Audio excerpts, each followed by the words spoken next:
Assalamualaikum warahmatullahi wabarakatuh.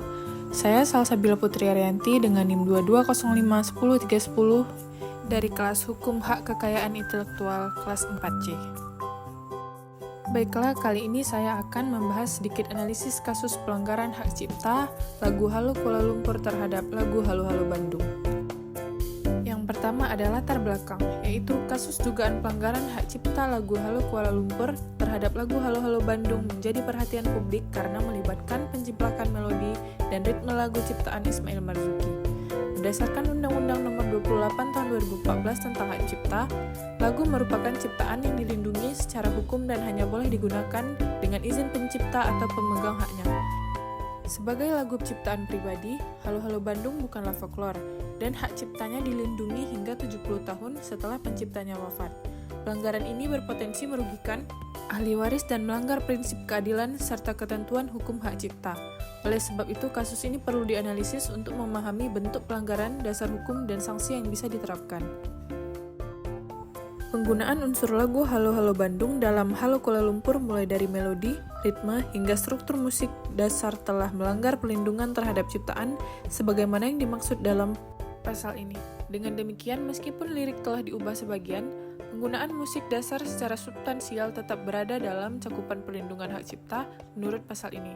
Lebih jauh, meskipun penciptaan lagu baru diizinkan, pencipta tidak boleh mengambil unsur karya orang lain yang telah dilindungi undang-undang, apalagi digunakan tanpa izin untuk tujuan komersial sebagaimana yang terjadi dalam kasus ini.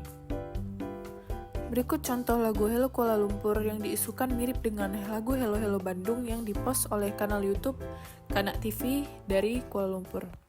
Halo Kuala Lumpur, ibu kota keriangan.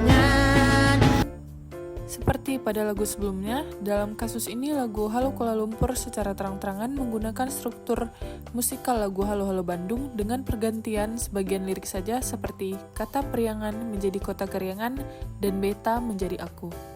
Dan beberapa baris lain diterjemahkan ke dalam bahasa Melayu. Meskipun perubahan lirik dilakukan, intisari musikal, melodi, dan irama tetap identik, dan ini berarti lagu tersebut secara tidak sah memodifikasi ciptaan dan tetap masuk dalam kategori pelanggaran modifikasi tanpa izin. Hal ini juga mencederai hak moral pencipta sebagaimana dijelaskan dalam pasal 5 Undang-Undang Hak Cipta karena karya aslinya telah digunakan tanpa penghormatan yang semestinya terhadap niat dan bentuk asli dalam ciptaan tersebut.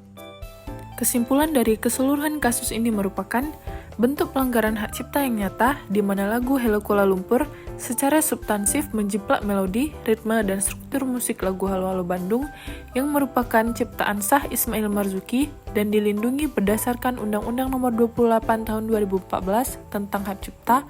Lagu Halo Halo Bandung bukanlah folklore, melainkan ciptaan pribadi yang secara otomatis dilindungi sejak diumumkan dan didaftarkan ke DJKI. Sehingga ahli warisnya berhak melindungi hingga 70 tahun setelah wafatnya pencipta.